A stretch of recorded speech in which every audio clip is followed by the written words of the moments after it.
Hello everyone, welcome to True IAS and PCS. हम लोग continue करते हैं आर्टिकल 14 की डिस्कशन को, जो कि हम बात कर रहे थे राइट टू इक्वालिटी के बारे में। हमने यहाँ तक इसको देख लिया था कि एवी डिके का जो कंसेप्ट था रूल ऑफ लॉ का, वहीं से ऑरिजिनेट हुआ है इक्वालिटी बिफोर लॉ। और एवी डिके के 3 कंसेप्ट में से हमने 2 डाल रखे हैं अपने इंडियन कॉन्स्टिट्यूशन में, थर्ड वन हमने अडॉप्ट नहीं कर रखा है। आगे बात करते हैं। सुप्रीम कोर्ट ने यह माना कि रूल ऑफ लॉ जो है ना, जो कि आर्टिकल 14 में गिवन है, वो हमारे कॉन्स्टिट्यूशन के बेसिक फीचर का पार्ट है, या फिर आप बेसिक स्ट्रक्चर भी बोल सकते हो, उसका पार्ट है। और जो चीज़ बेसिक स्ट्रक्चर का पार्ट है तो वो अमेंडमेंट के बाद भी डिस्ट्रॉय नहीं करी जा सकती है, यानी कि इसकी अमेंडेबिलिटी नहीं हो सकती है। ठीक है, आप नहीं कर सकते उसको अमेंड, ऐसा सुप्रीम कोर्ट ने बोला। तो ये वाली बात याद रखना फिल्म्स के परस्पेक्टिव से कि कौन से आर्टिकल के लिए सुप्रीम कोर्ट ने ऐसा बोला। अब एक्सेप्शंस क्या है इक्वालिटी के लिए? क्या ये वाला राइट हमारे पास एब्सोल्यूट है? तो याद रखना, फंडामेंटल राइट्स जो होते हैं वो एब्सोल्यूट नहीं होते हैं। 99% केसेस के अंदर हमेशा उनमें कोई ना कोई किंतु परंतु होता ही है। क्योंकि अगर कोई भी फंडामेंटल राइट मान लो फॉर एग्जांपल एब्सोल्यूट है, तो एब्सोल्यूट तरीके से एंजॉय करने का मतलब है किसी और के फंडामेंटल राइट को वॉयलेट करके अपने राइट को एंजॉय कर रहे हो। अगेन इसका मतलब किसी और के राइट्स का, अधिकारों का उल्लंघन हो रहा है। तो एब्सोल्यूट कुछ भी नहीं होता है। There are always some ifs and buts, किंतु परंतु होते ही हैं, कुछ एक्सेप्शन होता है। जो rule of equality before law है, जो हमने बात करी इक्वालिटी बिफोर लॉ, ये एब्सोल्यूट नहीं है और इसके ऊपर कुछ ना कुछ कॉन्स्टिट्यूशनल और दूसरी एक्सेप्शन है। अब आप समझ गए? अब ध्यान से समझो। जिसके ऊपर एक्सेप्शन है और जिसके ऊपर कुछ ना कुछ बंदिशें लगी हुई हैं, कहां गया ये? हाँ, जिसके ऊपर एक्सेप्शन है और जिसके ऊपर कुछ ना कुछ बंदिशें लगी हुई हैं, वो है इक्वालिटी बिफोर लॉ। आप समझ गए कि इसको क्यों कहा गया है, कि ये जो है एक नेगेटिव कंसेप्ट है। अब क्लियर हो गया जो हम पढ़ने जा रहे हैं कि इसको क्या इसके ऊपर वो है। लेकिन जिस चीज के भी ऊपर लिमिटेशन लगी हुई तो नेगेटिव ही तो हुई ना वो चीज यार। कंप्लीट तरीके से एंजॉय करने को ही नहीं मिल रही है, इसका मतलब बताओ। अब अगर आपको कभी भी कोई क्वेश्चन है कि इक्वालिटी बिफोर लॉ को नेगेटिव कंसेप्ट क्यों माना जाता है, तो आप यहां पर इसका आंसर लिखोगे। Rule of equality before law absolute नहीं है, इसके ऊपर कुछ ना कुछ कॉन्स्टिट्यूशनल दूसरे एक्सेप्शन है, इसलिए इसकी कोनोटेशन नेगेटिव कंसेप्ट से रिलेट करके बोली जाती है। अब क्या है ये एक्सेप्शन, इसको हम पढ़ते हैं। बताओ, यहां तक बात समझ में आ गई कि नेगेटिव क्यों है? बताओ, आंसर कर लोगे आप इंटरव्यू में या मेंस में?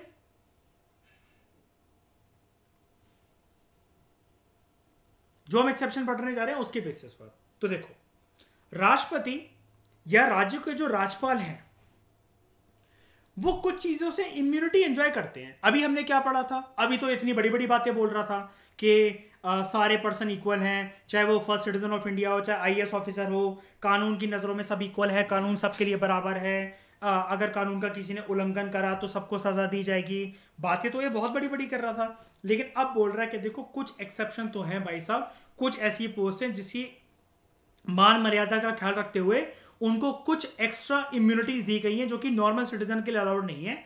इसलिए इसका कंसेप्ट नेगेटिव है। क्योंकि देखो ना, नेगेटिव क्यों? जैसे होता क्या है कि अभी मैं मान लो फॉर एग्जांपल बात करे जा रहा हूं इसमें कि सब इक्वल हैं, सब इक्वल हैं, सब इक्वल हैं। अब कोई एक पर्सन आया जो कि मेरा दोस्त है और आते ही मतलब मैंने उसको एडमिन बना दिया, वो बना दिया, तो लगेगा ना, अच्छा आ गई ना वही वाली बात कि आपने फेवरेटिज्म दिखा दिया ना, आपने बायसनेस दिखा दी ना। तो यही वाली बात है कि वैसे तो बहुत बड़ी बड़ी बातें, थ्योरेटिकली बातें करने के लिए ठीक है, लेकिन जहां पर ये नाम आ जाए राष्ट्रपति और राज्यपाल, तो बस इनको कुछ इम्यूनिटीज मिल जाती है आर्टिकल 361 के तहत। और फिर वही वाली बात आ जाती है, देखो कर दी ना आपने वही वाली बात, फर्स्ट सिटीजन ऑफ इंडिया और फर्स्ट सिटीजन ऑफ स्टेट तो नहीं बोलते वैसे, गवर्नर्स, और जब first citizen of India president के बारे में जब बात आ जाती है तो देखो डगमगा गया ना आपका ईमान। तो वही वाली बात है। इसलिए इस कंसेप्ट को जो है ना इक्वालिटी बिफोर लॉ को हम लोग इसलिए बोलते हैं कि नेगेटिव है, क्योंकि कुछ पर्संस के लिए थोड़ा सा तोड़ मड़ोड़ के इक्वालिटी का कंसेप्ट उनके लिए चेंज कर दिया जाता है। तो देखो, चाहे कोई राष्ट्रपति हो या राज्यपाल हो, वो आंसरेबल नहीं है किसी भी कोर्ट के लिए।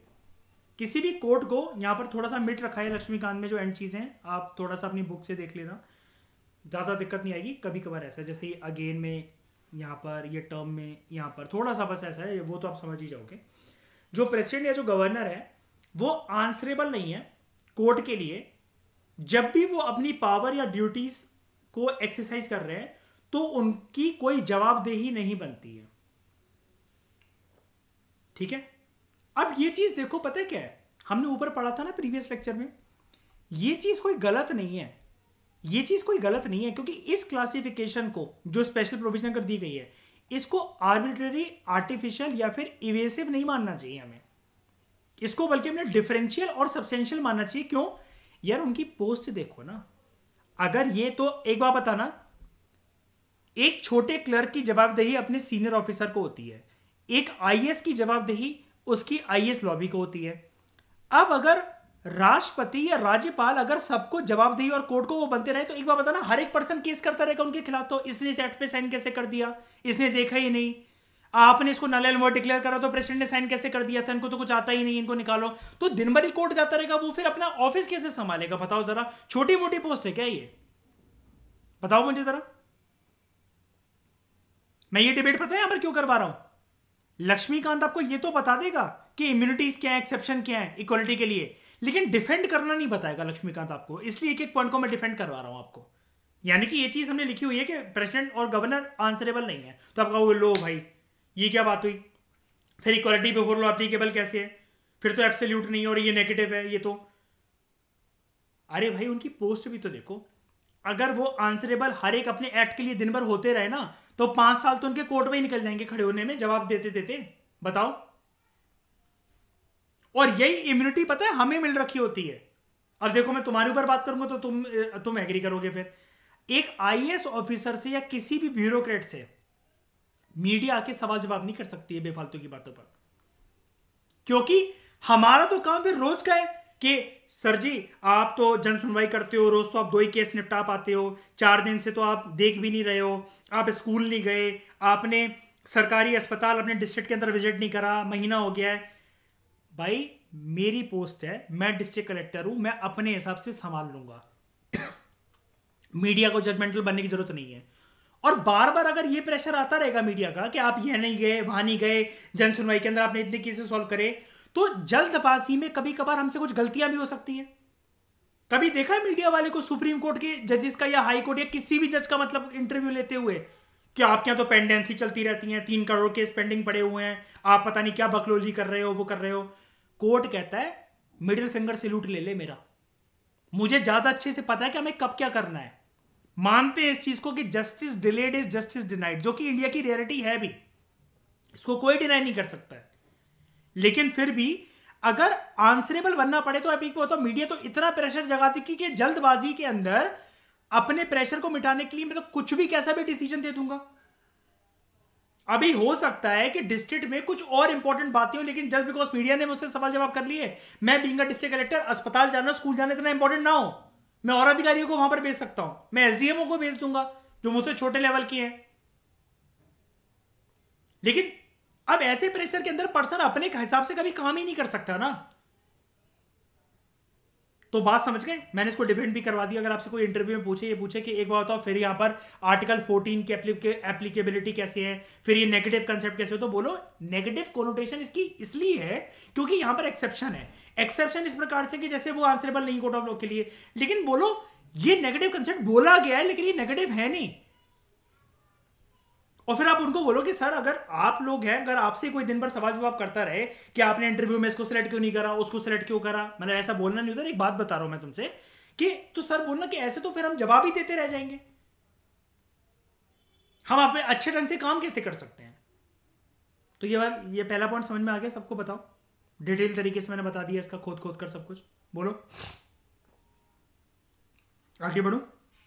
दूसरा, कोई भी क्रिमिनल प्रोसीडिंग्स ना शुरू हो सकती है ना वो कंटिन्यू हो सकती है अगेंस्ट द राष्ट्रपति और राज्यपाल किसी भी कोर्ट में during his term of office. जब तक वो गवर्नर और प्रेसिडेंट हैं, टर्म ऑफ ऑफिस मतलब क्या, जब तक वो हैं तब तक इनके खिलाफ कोई भी कानूनी कार्रवाई शुरू नहीं हो सकती है। वो शुरू कैसे होती है वो मैं आपको बताऊंगा, पूरा एक उसका प्रोसीजर होता है, प्रेसिडेंट गवर्नर के चैप्टर में भी बताऊंगा, पार्लियामेंट में भी बताऊंगा। एडवांस में पहले से क्या कहते हैं, एक रेजोल्यूशन रखना पड़ता है कि इनके खिलाफ कार्रवाई मतलब शुरू करी जाए। जब सेशन चल रहा होता है तो वो एमपी के खिलाफ भी नहीं हो सकती। एक बार बताओ, session, summer session, monsoon session, winter session, वो आए हैं कानून बनाने के लिए आए हैं, वहीं पर अगर कार्रवाई चलती रहेगी तो देश के कानून कब बनेंगे? 800 के 800 एमपी तो कोर्ट में ही खड़े रहेंगे फिर तो पूरे साल। है तो वो पार्लियामेंट का पार्ट ही ना। पार्लियामेंट किस लिए होता है? लॉ मेकिंग प्रोसेस के लिए। लेजिस्लेचर का पार्ट है ना वो तो। लेजिस्लेचर ही जब कोर्ट में खड़ा रहेगा तो देश में कानून कौन बनाएगा? तो यहां पर जब तक इनका टर्म ऑफ ऑफिस चल रहा होता है तब तक कुछ नहीं हो सकता, बाद में कुछ भी हो सकता है, क्योंकि यह माना जाता है, देखो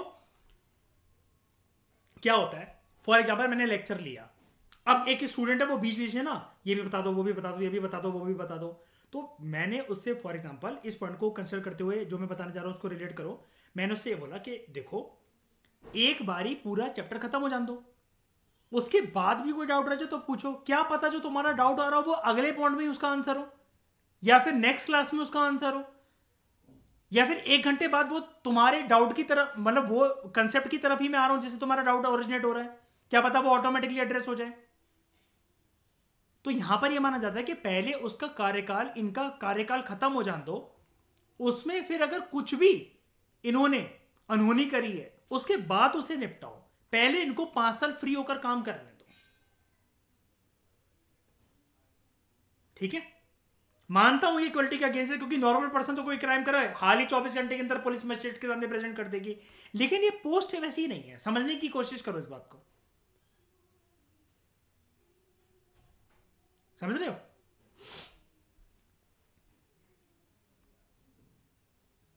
no process for the arrest और इंप्रिजनमेंट ऑफ द प्रेसिडेंट और गवर्नर।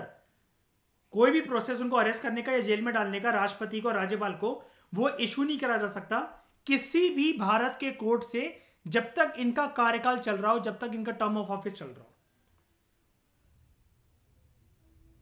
कोई प्रोसेस इशू नहीं करा जा सकता, कोई प्रोसेस स्टार्ट नहीं करा जा सकता। वही यही वाला पॉइंट है जो मैंने बताया कि एक बारी कार्यकाल खत्म हो जाने दो, उसके बाद जो मर्जी करते रहो, उसके बाद जो मर्जी करते रहो। लेकिन इसके लिए भी प्रोविजन होती है, ऐसा नहीं होता कि अगर आपको लग रहा है कि पूरे 5 साल मतलब रुकना पड़ेगा या वो करना पड़े, मतलब इसको बस अभी होल्ड करके रखो। Let me come to the chapter of president and governor and parliament, उसमें आपको पता लगेगा कि ये पूरी बात होती क्या है। यहां पर ये शॉर्ट में दे रहा है और हो सकता है आप में से बहुत लोग इसको मिस अंडरस्टैंड कर लें। अभी जैसा दे रखा है वैसे सुन जाओ, इसकी डिटेल्ड बात के यार एक बार बताओ, प्रेसिडेंट ने किसी का मर्डर कर दिया 5 साल के अंदर और रेप कर दिया किसी का, तो कुछ भी नहीं होगा। या फिर मान लो कि गवर्नर के साथ एक प्रूफ लगा हुआ है कि वो तालिबानियों का सपोर्ट कर रहे हैं वो, या फिर उनको सीक्रेट इन्फॉर्मेशन लीक कर रहा है कोई गवर्नर, तो कुछ भी नहीं होगा कि मतलब हम वेट करेंगे पहले पूरे 5 साल खत्म होने का। उसका एक प्रोसीजर होता है, मैं आपको बताऊंगा, उस चैप्टर में बात होगी उसके बारे में, यहां पर नहीं होगी। ये फंडामेंटल राइट का चैप्टर है, यहां पर हम सिर्फ ऊपर से एक्सेप्शन और इम्यूनिटीज की बात कर रहे हैं, तो सिर्फ इसी को होल्ड करके सुनो अभी। उसके बाद कोई भी सिविल प्रोसीडिंग्स प्रेसिडेंट और गवर्नर के अगेंस्ट शुरू नहीं करी जा सकती इनके टर्म ऑफ ऑफिस के दौरान किसी भी कोर्ट में। कोई भी एक्ट इन्होंने जो कर रखा हो अपनी पर्सनल कैपेसिटी में, वेदर बिफोर और after he enter upon his office.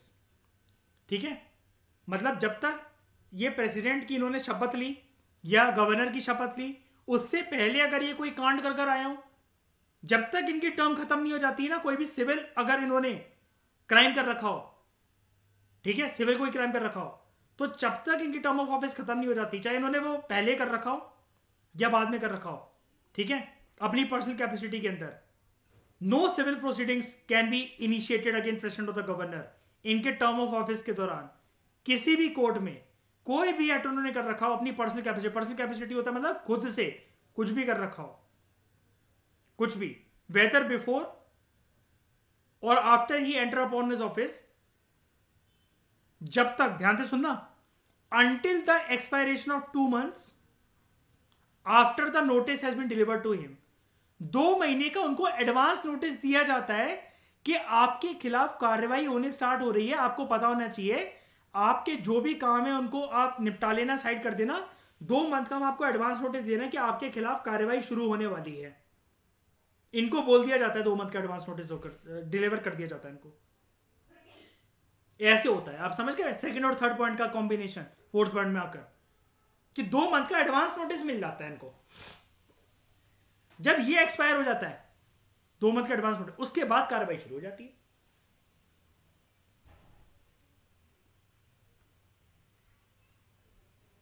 उसके बाद ये तो हो गई गवर्नर और प्रेसिडेंट के लिए इम्यूनिटीज और एक्सेप्शन। हम और भी पढ़ रहे थे कि रूल ऑफ लॉ, ये जो इक्वालिटी बिफोर लॉ है, इसके लिए क्या एक्सेप्शन है इक्वालिटी की, ये राइटर हमें बोला कि एब्सोल्यूट नहीं है, और कॉन्स्टिट्यूशनल दूसरे पाबंदियां हैं इसके ऊपर, तो देखते हैं। प्रेसिडेंट और गवर्नर की तो हमने देख ली कंबाइंड तरीके से। उसके बाद किसी भी पर्सन को लायबल नहीं माना जाएगा किसी भी क्रिमिनल और सिविल प्रोसीडिंग्स में, किसी भी कोर्ट में, in respect of the publication in any newspaper.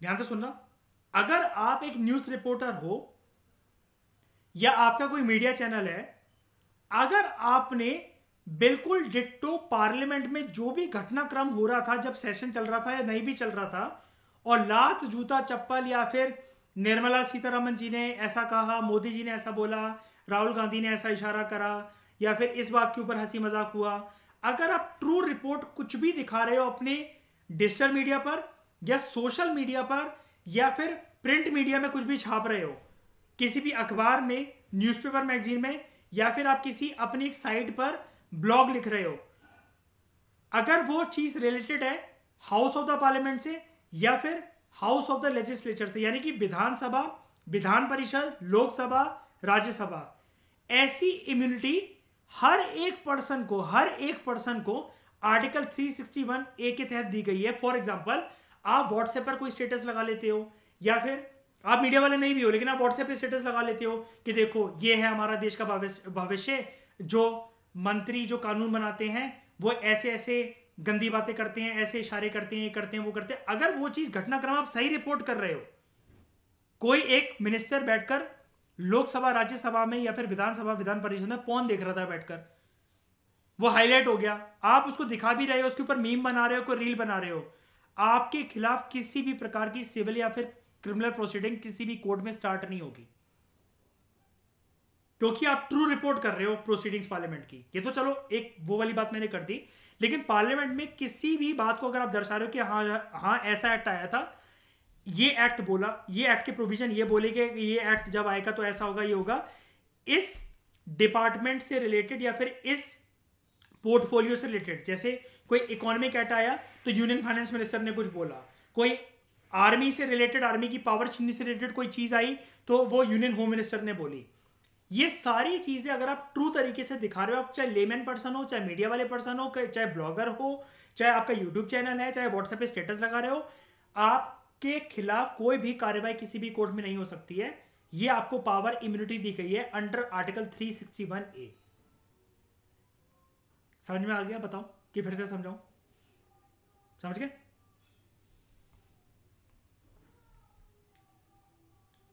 किसी भी सांसद को, मेंबर ऑफ पार्लियामेंट को लायबल नहीं माना जाएगा कि उसके खिलाफ कोई भी प्रोसीडिंग हो किसी भी कोर्ट में, अगर उसने पार्लियामेंट में या पार्लियामेंट्री कमेटी में कुछ भी बोला हो या किसी को भी वोट दिया हो, आर्टिकल 105 के अंतर्गत। क्योंकि ऐसा माना जाता है वो अपने पोर्टफोलियो, जॉब के हिसाब से जिस फील्ड में वो काम कर रहे हैं, वो ज्यादा बेटर तरीके से जानते हैं कि उनको किसको वोट देना है, क्या करना है और उन्होंने क्या बोला, वो अपने हिसाब से संभाल लेंगे। कोर्ट में इनके खिलाफ प्रोसीडिंग नहीं हो सकती कि इन्होंने तो देखो उसको वोट डाल दिया या तो इस वोट पे न्यूट्रल बन गए। हर पार्टी के अंदर आपको पता होगा, एक अगर थोड़ी पढ़ रखी है, कोई बात नहीं, अगर नहीं भी पढ़ रखा हो, विप होता है। विप इंस्ट्रक्शन दे देता है कि कल इसको वोट करना या फिर इस पर हमें वोट नहीं करना, न्यूट्रल है ना। सारे पार्टी के लोग सेम तरीके से काम करते हैं। बताओ होता कि नहीं होता? सुना होगा आपने कंसेप्ट। तो भाई वो अपनी पार्टी के बेसिस पर या अपने दिमाग के बेसिस पर वो कर लेगा काम। दूसरों को समझाने की उसको जरूरत नहीं है कि उसने यहां वोट कर दिया, वहां वोट कर दिया, ऐसा कर दिया, वैसा कर दिया। समझ में आया ये वाला point?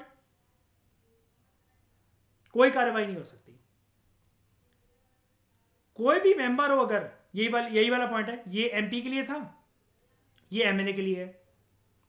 No member of the legislature of the state shall be liable to any proceeding in any court, चाहे उसने कुछ भी बोला है, किसी को भी वोट दिया हो। ये वाली पावर एमएलएस और एमएलसी को 194 के अंतर्गत मिल रखी है और लोकसभा और राज्यसभा के एमपी को 105 के अंतर्गत। सिमिलरली पॉइंट है, ये पार्लियामेंट के लिए है, ये विधानसभा के लिए या फिर स्टेट लेजिस्लेटिव असेंबली आप बोल लो उसके लिए। ओके, उसके बाद आर्टिकल 31C एक एक्सेप्शन है आर्टिकल 14 का। अभी हमने बहुत सारे एक्सेप्शन देखे, एमएलए के लिए एक्सेप्शन देखे, एमपी के लिए एक्सेप्शन देखे, मीडिया वालों के लिए एक्सेप्शन देखे, हमारे लिए एक्सेप्शन देखे कि अगर हम पार्लियामेंट में कोई भी चीज़ अगर हुई है या किसी भी हाउस में अगर लोकसभा राज्यसभा में या विधानसभा विधान परिषद में कुछ बोला गया है, अगर हम ट्रू रिपोर्ट कर रहे हैं तो हमारे खिलाफ कुछ नहीं हो सकता, चाहे हम स्टेटस लगा लें, इंस्टाग्राम पे कुछ पोस्ट कर दें, कुछ भी कर दें। और हमने प्रेसिडेंट और गवर्नर की इम्यूनिटीज़ देखी। एक यहाँ पर बात और बोल रहा है राइटर हमसे, आर्टिकल 31C एक एक्सेप्शन है आर्टिकल 14 का। आर्टिकल 31C ये बोलता है कि जो लॉज बनाए गए हैं स्टेट के द्वारा, नेशन स्टेट के द्वारा डीपीएसपी को इंप्लीमेंट करने के लिए, जो कि क्लॉज बी या क्लॉज सी में है आर्टिकल 39 की, यानी कि आर्टिकल 39 के क्लॉज बी में या आर्टिकल 39 के क्लॉज सी में कुछ ऐसे लॉज बनाए गए हैं जो कि डीपीएसपी को इंप्लीमेंट करने के लिए बनाए गए हैं। इनको किसी भी कोर्ट के अंदर ये बोलते हुए चैलेंज नहीं करा जा सकता कि ये आर्टिकल 14 को वॉयलेट करते हैं। सुप्रीम कोर्ट ने ये बोली थी, बहुत बड़ी बात, बहुत इंपॉर्टेंट बात है, इसको हम प्रूव करेंगे। अभी हमारा चैप्टर प्रोसीड होने दो, आर्टिकल 31 तक अभी हमें आने दो, हम आराम से इसको डिटेल तरीके में डील करेंगे। इस वाली लाइन को मैं मेज के पर्सपेक्टिव से आपको समझा दूंगा। सुप्रीम कोर्ट ने इतनी गंभीर बात बोली थी, कहता है जहां आर्टिकल 31C आता है आर्टिकल 14 गायब हो जाता है, बाहर जाता है। ठीक है, आर्टिकल 31C का आना हुआ, आर्टिकल 14 बैग उठाओ और भागो। क्या है इस बात का मतलब, डील करेंगे, इसको भी सीखेंगे। ये आर्टिकल 39 क्लॉज बी सी क्या है, 31C क्या है, डोंट वरी। अभी हम सिर्फ एक्सेप्शन पढ़ रहे हैं ऊपर ऊपर से। उसके बाद और क्या एक्सेप्शन इम्यूनिटीज किसको मिल रखी हैं, जो फॉरेन सॉवरेन है, यानी कि जो फॉरेन रूलर बाहर से कोई भी देश का राजा, रानी, प्रधानमंत्री, राष्ट्रपति, हेड ऑफ द मिनिस्टर्स, अगर किसी भी देश के कोई आ रहे हैं, कोई एम्बेसडर्स हैं, कोई डिप्लोमेट्स आ रहे हैं, इनको इम्यूनिटी मिलती है सिविल और क्रिमिनल प्रोसीडिंग से। यानी कि ये नहीं, अरे भाई हमें तो तेरे इंतजार था, तू आ तो जा बस हमारे देश, तूने कोहिनूर लिया था ना हमसे, अब तेरे को नहीं जाने देंगे। मान लो क्वीन एलिजाबेथ यहां पर आकर बैठी, उसको पकड़ लिया, कोहिनूर दे तब जाने देंगे इस देश से बाहर, हम तो नहीं जाने दे रहे, पकड़ो उसको, डालो जेल में, तिहाड़ जेल में जाकर डंडे तोड़ो उसके, लेडी पुलिस से पिटवाओ उसको। ऐसा नहीं, ठीक है। यूएन और इसकी जो एजेंसीज हैं वो भी डिप्लोमेटिक इम्यूनिटी एंजॉय करती हैं, यानी कि यूएन का कोई भी ऑफिशियल अगर आ रहा है तो अगेन आपको इम्यूनिटी उसको देनी पड़ेगी सिविल और क्रिमिनल प्रोसीडिंग से। ये नहीं, अच्छा हरामजादे तू ही था ना जब हमने वोट करवाया था यूएन में इस चीज़ के खिलाफ, तो तूने न्यूट्रल वोट डाला था या तूने हमारे अगेंस्ट करा था ना। या कोई भी मान लो पावर है जिनके पास परमानेंट मेंबर है जो यूएन के, उन्होंने वीटो कर दिया था आपके किसी डिसीजन को, जो कि रशिया जिसको सपोर्ट कर रहा था या कोई भी पावर, तो उसने वीटो कर दिया। अच्छा तूने वीटो करवाया था ना, तूने अपने प्रधानमंत्री को सजेशन दी थी ना यूएन में, आजा अब तू आजा, अब तू निकल कर दिखा देश से बाहर। ये ऐसा कुछ भी नहीं करना है, ठीक है। तो आर्टिकल 14 हमने डिटेल्ड एस्पेक्ट में जो भी कॉन्स्टिट्यूशन में ओरिजिनली दे रखा है, हमने एक एक वर्ड को तोड़ तोड़ कर डिटेल्ड एस्पेक्ट में देख लिया। अब आप प्रीलिम्स और मेंस के अंदर आर्टिकल 14 से अगर कोई भी क्वेश्चन आए तो आप आराम से डील कर सकोगे किसी भी पेपर के अंदर लाइफ टाइम। इस डिस्कशन में फिलहाल इतना ही। Thank you very much for discussion.